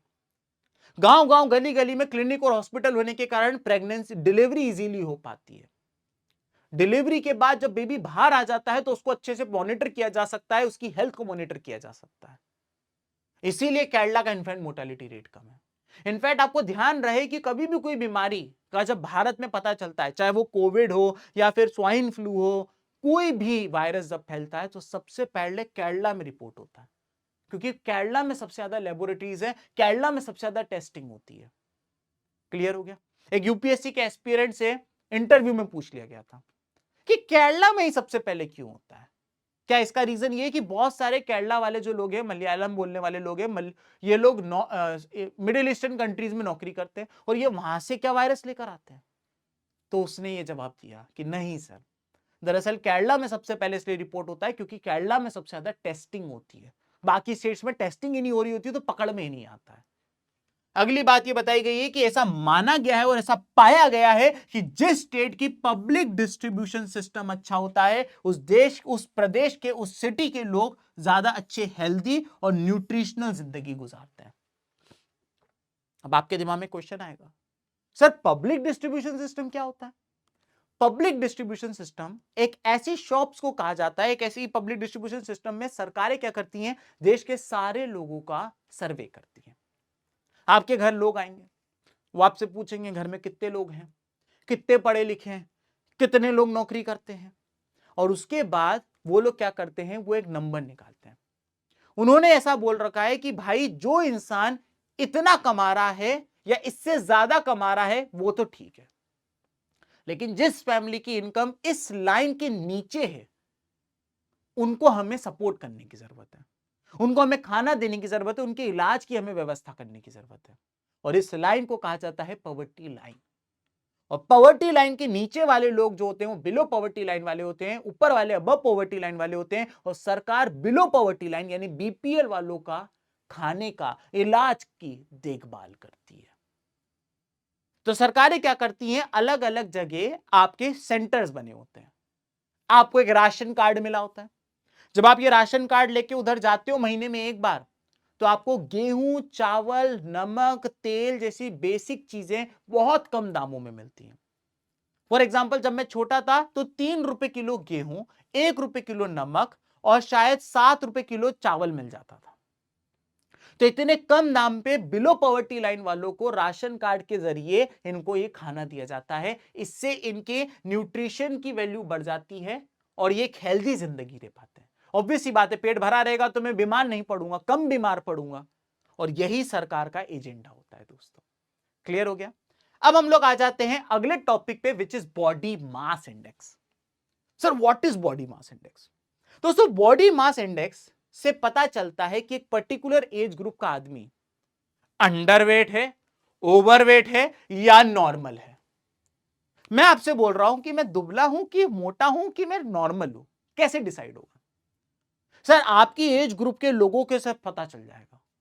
तो यहां पर बॉडी मास इंडेक्स ही डिसाइड करता है। बॉडी मास इंडेक्स ये कहता है कि आपको क्या करना है, इंसान के वेट को लेना है केजी में, उसकी हाइट को लेना है मीटर में, लेकिन उसकी हाइट को मीटर में लेने के बाद उसका करिएगा स्क्वायर, और फिर जब आप इन दोनों को करेंगे डिवाइड तो उससे निकल के आएगा बॉडी मास इंडेक्स, और उससे पता चलेगा कि वो अंडरवेट है, ओवरवेट है कि नॉर्मल है। मैं एक एग्जांपल से बताता हूं। मान लेते हैं कि एक इंसान है, एक इंसान है जिसकी अगर हम बात करें कि उसका वेट है, मान लेते हैं मान लेते हैं एक इंसान, ठीक है, मान लेते हैं एक इंसान है जिसका वेट है 40,000 ग्राम। क्या इसका बॉडी मास इंडेक्स निकाल लोगे? नहीं सर, अभी नहीं निकाल सकते। पूछो क्यों? क्योंकि बॉडी मास इंडेक्स के लिए केजी में होना जरूरी है। तो ये इसको मैं केजी में कन्वर्ट कर देता हूं, मान लेते हैं ये हो गया 40 केजी। डन हो गई बात। अब मान लेते हैं कि उसी इंसान की हाइट की बात करें तो उसकी हाइट है 200 सेंटीमीटर। क्या उसका बॉडी मास इंडेक्स निकाल लोगे? नहीं सर, क्योंकि हाइट का मीटर में होना जरूरी है। ठीक है बेटा, इसको मीटर में कन्वर्ट कर देता हूं, 200 सेंटीमीटर का 2 मीटर हो जाएगा। क्या मैं इन दोनों को डिवाइड कर दूं? नहीं सर, क्योंकि यहां पे पहले इसका आप स्क्वायर करिए, तो मुझे 2 मीटर का पहले स्क्वायर करना पड़ेगा। तो यहां पे 40 है और 2 का स्क्वायर 4 होता है, इसको इससे काटोगे तो ऊपर 10 आ जाएगा, यानी इसका बॉडी मास इंडेक्स 10 आ गया। अब ये स्केल ये कहता है कि अगर किसी का बॉडी मास इंडेक्स 18.5 से कम है तो वो अंडरवेट है, और इसका बॉडी मास इंडेक्स 10 आया है। भाई साहब बहुत दुबला पतला है, सीरीज लगेगी। अगर किसका बॉडी मास इंडेक्स 18.5 से ज्यादा या 24.9 से कम आता तो वो नॉर्मल कहलाता, और अगर किसी का बॉडी मास इंडेक्स 24.5 से भी ज्यादा, 9 से भी ज्यादा होता है तो वो ओवरवेट कहलाता है। तो दोस्तों ये बॉडी मास इंडेक्स होता है, इसको आपको ध्यान रखना है। ये जो डेटा है ये एक अडल्ट के लिए दे रखा है, तो ये ध्यान रखिएगा, आपको ये डेटा अडल्ट के लिए दे रखा है। ठीक है सर। अब आते हैं अगले टॉपिक पे। जैसे वर्ल्ड बैंक एक रिपोर्ट निकालता है, वर्ल्ड डेवलपमेंट रिपोर्ट, लेकिन मैंने आपको बताया था उसकी सबसे बड़ी प्रॉब्लम यह थी कि उस रिपोर्ट में पर कैपिटा इनकम यानी सिर्फ पैसों से डेवलपमेंट तोला जा रहा था। तो यूएनडीपी सामने आया, यानी कि यूनाइटेड नेशन डेवलपमेंट प्रोग्राम, और यूएनडीपी ने कहा कि मैं एक नई रिपोर्ट निकालूंगा। मैंने कहा क्या करोगे? तो यूएनडीपी ने कहा कि हमारी जो रिपोर्ट होगी उसका नाम होगा ह्यूमन डेवलपमेंट इंडेक्स या फिर ह्यूमन डेवलपमेंट रिपोर्ट। मैंने कहा आपकी रिपोर्ट वर्ल्ड बैंक की रिपोर्ट से कैसे चेंज होगी? तो बोले हमारी रिपोर्ट में हम पर कैपिटा इनकम को तो लेंगे ही लेंगे, साथ ही साथ हम लाइफ एक्सपेक्टेंसी यानी उस देश के लोग ऑन एन एवरेज कितना जीते हैं, उस देश के लोग कितना लिटरेट है, इसको भी ध्यान में रखेंगे। सिर्फ पर कैपिटा इनकम जो वर्ल्ड बैंक करता है वो नहीं करेंगे। अब दोस्तों लाइफ एक्सपेक्टेंसी की बात करें, यानी कि एक देश के लोग ऑन एन एवरेज कितना जीते हैं। इंडिया की लाइफ एक्सपेक्टेंसी की बात करें तो इंडिया में लाइफ एक्सपेक्टेंसी 67.2 इयर्स है। तो यूएनडीपी ने कहा हम नई रिपोर्ट बनाएंगे, रिपोर्ट का नाम है ह्यूमन डेवलपमेंट इंडेक्स, और इसमें पर कैपिटा इनकम के साथ साथ लिटरेसी रेट और लाइफ एक्सपेक्टेंसी को भी ध्यान रखेंगे। मैंने कहा अब मजा आएगा ना भिड़ू, इंडिया की देखना अब रिपोर्ट अच्छी आएगी। इन्होंने 189, 100 के बाद मैंने क्यों नहीं बोला, क्योंकि 89 को हिंदी में क्या बोलते मुझे नहीं पता, सॉरी। तो 189 कंट्रीज का इन्होंने सर्वे करते हैं। इसके अंदर स्विट्जरलैंड की रैंक है फर्स्ट, भारत की रैंक है 130।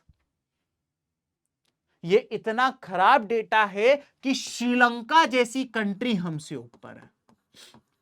भाई ह्यूमन डेवलपमेंट इंडेक्स में श्रीलंका हमसे ऊपर है दोस्तों। एक ऐसा देश जो 26 साल सिविल वॉर में रहा, एक ऐसा देश जिसको हर साल भारत अपने बजट से पैसा भेजता है, एक ऐसा देश जिसको खाने के लिए, पेट्रोल के लिए भारत पे डिपेंड है, वो हमसे ऊपर है। श्रीलंका हमसे ऊपर है दोस्तों, श्रीलंका हमसे ऊपर है। तो ये सोचने की बात है, कैसे मुझे नहीं पता। तो ये थी दोस्तों आपके सामने ह्यूमन डेवलपमेंट यूएनडीपी यानी यूनाइटेड नेशन डेवलपमेंट प्रोग्राम के इंडेक्स। आखिरी टॉपिक इस चैप्टर का आ जाता है, वो है सस्टेनेबल डेवलपमेंट। सस्टेनेबल डेवलपमेंट भाई डेवलपमेंट चैप्टर पढ़ रहे हो, सस्टेनेबल डेवलपमेंट ना करो तो थोड़ा सा ना खाली खाली सा लगता है। सस्टेनेबल डेवलपमेंट यानी एक इस तरीके से आप डेवलपमेंट करें कि आपकी फ्यूचर जनरेशन के लिए भी रिसोर्सेज बच जाए, आज आपका डेवलपमेंट भी हो जाए और एनवायरमेंट को नुकसान भी ना हो। फिर से बोलता हूं, सस्टेनेबल डेवलपमेंट का मतलब होता है ऐसा डेवलपमेंट करो कि रिसोर्सेज फ्यूचर जनरेशन के लिए भी बच जाएं और आपके एनवायरमेंट को आज ज्यादा नुकसान भी ना हो। फॉर एग्जाम्पल, अगर मुझे इलेक्ट्रिसिटी बनानी है, क्योंकि डेवलपमेंट करने के लिए इलेक्ट्रिसिटी तो चाहिए, लेकिन इलेक्ट्रिसिटी अगर मैं कोयले से बनाता हूं तो आज का तो मेरा डेवलपमेंट हो जाएगा, लेकिन मेरे बच्चों के लिए, मेरे पोतों के लिए कोयला नहीं बचेगा। तो ये सस्टेनेबल डेवलपमेंट नहीं है। अगर मैं कोयले को जला के बिजली बनाता हूं तो मेरे एनवायरमेंट को भी नुकसान होगा, क्योंकि कोयले को जलाने के बाद कार्बन डाइऑक्साइड जैसी ग्रीन हाउस गैस या कार्बन मोनोऑक्साइड जैसी पॉइजनस गैस निकल के आएगी, डिपेंडिंग कंप्लीट कंबशन हो रहा है या इनकंप्लीट कंबशन हो रहा है।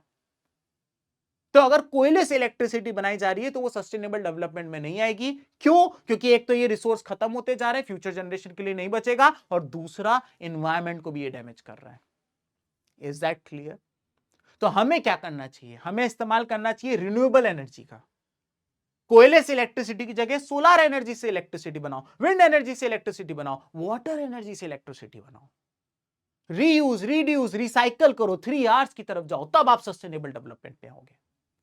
क्लियर हो गया? अब यहां पे चैप्टर हमारा पूरा समाप्त हो जाता है।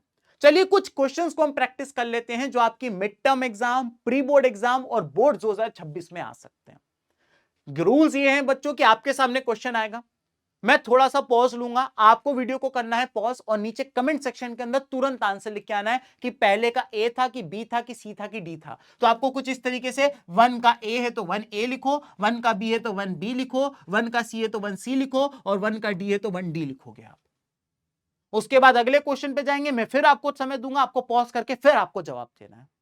तो दोस्तों रूल्स बहुत क्लियर है, तो आप लोग ध्यान रखिएगा।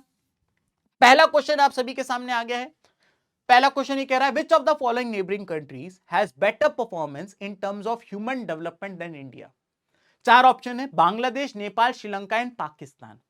Pause the video and comment down your answer. कर लिया आंसर? तो दोस्तों इसकी बात करें, मैंने अभी आपको बताया था कि ह्यूमन डेवलपमेंट इंडेक्स जो कि यूएनडीपी यानी यूनाइटेड नेशन डेवलपमेंट प्रोग्राम निकालता है, उसमें भारत की रैंक 130 है, श्रीलंका हमसे ऊपर है। तो ये इसका आंसर होगा। अगले क्वेश्चन पे आ जाते हैं। Assume there are 4 families. Assume there are 4 families. The average per capita income is 5,000. Per capita income भी दे दिए दोस्तों। The income of the 3 families are 4,000, 7,000 and 3,000. What is the income of 4th family? थोड़ा सा lengthy question है, copy pen की जरूरत होगी, तो आप इसको पॉज करके अच्छे से आंसर करिएगा। कर लिया आंसर? चलिए आइए इधर देखते हैं।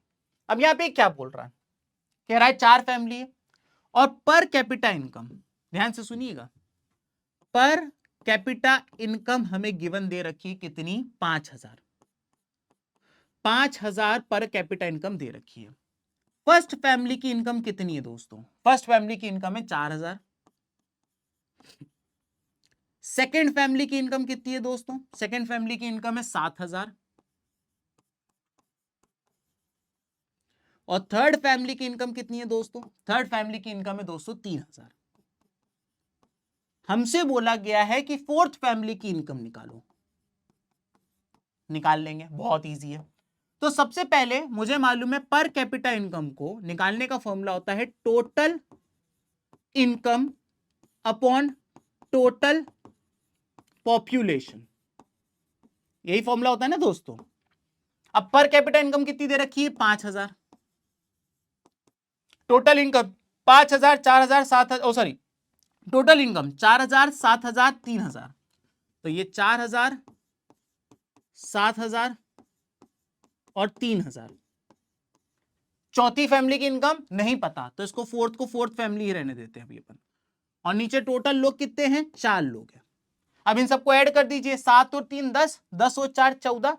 तो यहां हो जाएगा, अच्छा देखो ये 4 जो ये डिवाइड में इधर आके मल्टीप्लाई हो जाएगा, 5 4 20, यानी ये हो जाएगा 20,000। इन सबको प्लस करोगे तो आएगा 14,000।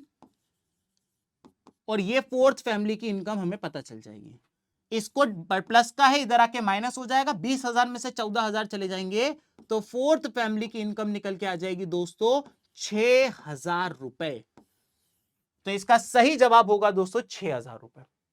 जितने बच्चों ने सही जवाब दिया था बहुत अच्छी बात है, आपने डिफिकल्ट क्वेश्चन सॉल्व कर दिया। तीसरा क्वेश्चन, हमें बताना है कि एट प्रेजेंट इंडिया की लाइफ एक्सपेक्टेंसी कितनी है। मैंने आपको थोड़ी देर पहले ही बताया था। Pause the video and comment down your answer. चलिए, अगर आपने इसका जवाब 67.2 दिया है तो बिल्कुल सही है। ठीक है, चलो आगे बढ़ जाते हैं। फोर्थ क्वेश्चन है कि नेट अटेंडेंस रेशियो निकालते वक्त टोटल नंबर ऑफ चिल्ड्रन और एज ग्रुप, कौन सी एज ग्रुप का रेशियो निकाला जाता है। पॉज करिए वीडियो को और आंसर करिए कमेंट सेक्शन के अंदर। बहुत बढ़िया। तो जितने बच्चों ने 14 से 15 साल का है उनका जवाब बिल्कुल सही है। 14 से 15 साल के टोटल बच्चों को 14 से 15 साल के उन बच्चों से डिवाइड कर दिया जाता है जो स्कूल जाते हैं, और जो ये रेशियो निकल के आता है इसे नेट अटेंडेंस रेशियो कहते हैं। डन हो गई बात। आइए कुछ क्वेश्चंस प्रैक्टिस कर लेते हैं जो इस चैप्टर से आ सकते हैं। पहला क्वेश्चन सीबीएसई का 2023 का क्वेश्चन है। क्वेश्चन कह रहा है different person can have different development goal, support the statement with an example.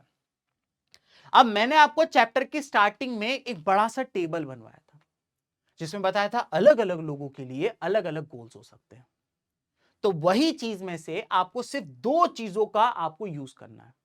अब मैंने यहां पे दो चीजों का जो इस्तेमाल किया है, एक है रिच फार्मर और एक है लैंडलेस फार्मर, इन दो के कंपैरिजन किया है। तो देखिए यहां पे क्या बताया गया। सबसे पहली बात क्या बोली गई है, farmers who depend on rain for growing crops, यानी ये गरीब फार्मर है, उसके लिए डेवलपमेंट का मतलब क्या होगा। उसके लिए डेवलपमेंट का मतलब होगा कि उसको अच्छे सीड्स मिल जाएं, क्योंकि वो बारिश पे डिपेंड कर रहा है तो उसको आर्टिफिशियल तरीके से इरिगेशन यानी पंप वगैरह ट्यूबवेल वगैरह लगा के दे दिया जाए। इसके अलावा अच्छी टेक्निक से उसको रूबरू कराया जाए, उसको ज्यादा से ज्यादा पानी उसके खेत तक लाके दे दो कैनल्स की मदद से, क्योंकि वो बारिश पे डिपेंडेंट है। मेन पॉइंट ये कि एक ऐसा फार्मर जो बारिश पे डिपेंडेंट है, तो बारिश से उसकी डिपेंडेंसी को हटाने के लिए हम क्या कर सकते हैं, ट्यूबवेल खुदवा दो, कैनल के थ्रू पानी भिजवा दो, बेटर इरिगेशन फैसिलिटी टेक्निक का फायदा दिला दो, ड्रिप इरिगेशन वगैरह सिखा दो। तो ये सब उसके लिए हो सकता है। लेकिन एक लैंडलेस रूरल लेबर के लिए ये सब तो दूर की बात है। वो चाहता है कि उसको ज्यादा से ज्यादा दिन का काम मिल जाए और जो भी काम मिले उसकी उसको अच्छे से अच्छी सैलरी मिल जाए। ये क्वेश्चन आपको यहां लिख के आना है। आप इसको यहां पे ऐसे नहीं लिखना चाहते हो तो आप ऐसे भी लिख सकते हो कि भाई किस तरीके से एक एक अर्बन अनएम्प्लॉयड यूथ के लिए डेवलपमेंट का मतलब अलग है और किस तरीके से एक रिच अर्बन गर्ल के लिए डेवलपमेंट का मतलब अलग है। तो आप कोई भी चीज उठा सकते थे उस टेबल के अंदर से। अगला question, apart from income which other things people look for growth and development. ये 2017 का क्वेश्चन है। इनकम के अलावा और क्या क्या चीजें होती है। याद करिए मैंने पंचायत के एग्जांपल से बताया था, relationship and friendship, education facilities, security, आप ये कह सकते हो पॉल्यूशन फ्री इन्वायरमेंट। तो यहां पर आपको कोई से भी तीन चार चीजें लिखनी थी, डिस्क्रिमिनेशन ना हो। तो यहां पे पहला पॉइंट ये लिख दिया है कि इक्वल ट्रीटमेंट मिलना चाहिए लोगों को, डिस्क्रिमिनेशन नहीं होना चाहिए लोगों के बीच में, उसके बारे में लिखा हुआ है। इसके अलावा फ्रीडम होनी चाहिए, लोगों के पास आजादी होनी चाहिए, पॉलिटिकल फ्रीडम होनी चाहिए, इकोनॉमिक फ्रीडम होनी चाहिए, सोशल फ्रीडम होनी चाहिए, और इसके अलावा सिक्योरिटी होनी चाहिए, क्राइम कम होना चाहिए, टेररिज्म नहीं होना चाहिए। इसके अलावा अगला क्वेश्चन है, यह क्वेश्चन 2020 का क्वेश्चन है। चार चीजें दे दी हैं, कह रहा है इसको डिफाइन करो। Literacy rate, infant mortality rate, net attendance ratio और बॉडी मास इंडेक्स।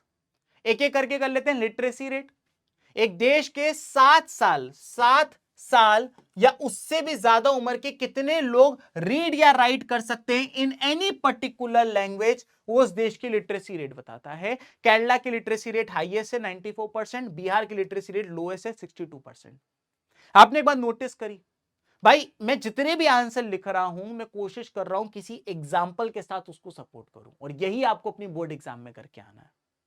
जैसे कि यह है इन्फेंट मोर्टेलिटी रेट, 1000 जो बच्चे पैदा होते हैं उनमें से कितने बच्चे अपने पहला जन्मदिन मनाने से पहले खत्म हो जाते हैं, वो उस देश की इन्फेंट मोर्टेलिटी रेट होता है। केरला का इन्फेंट मोर्टेलिटी रेट 7 है, बिहार का 32 है। डेटा के साथ आंसर को सपोर्ट करो। नेट अटेंडेंस रेशियो, 14 से 15 साल के कितने बच्चे हैं टोटल, उनमें से कितने बच्चे स्कूल जाते हैं, इसका जब आप रेशियो निकालते हो तो उसे नेट अटेंडेंस रेशियो कहते हैं। केरला का हाईएस्ट है, बिहार का लोएस्ट है, 83 and 43 respectively. Body mass index, एक इंडिविजुअल, एक एज ग्रुप का इंडिविजुअल अंडर नरिश है, ओवर नरिश है कि नॉर्मल है, वो बताता है बॉडी मास इंडेक्स। उसके लिए आपको उसके वेट को जो कि केजी में होना चाहिए, उसकी हाइट को जो कि मीटर में होना चाहिए, तो पहले हाइट को करें स्क्वायर और इन दोनों का करें डिवाइड, तो उसकी निकल के आती है बॉडी मास इंडेक्स। अगर 18.5 से कम है तो एक अडल्ट अंडरवेट कहलाएगा, अगर 18.5 से 24.9 के बीच में है तो वो नॉर्मल कहलाएगा, लेकिन अगर 25 से ज्यादा है तो वो ओवरवेट कहलाएगा। तो ये चारों चीजें आपको पता होनी चाहिए। सेकंड लास्ट क्वेश्चन होगा मेरे ख्याल से, 2017 का क्वेश्चन है ये वाला। In what respect is the criterion used by UNDP different from that of world bank? मैं पहले ही बता चुका हूं, यूएनडीपी की जो रिपोर्ट होती है उसे कहते हैं ह्यूमन डेवलपमेंट इंडेक्स,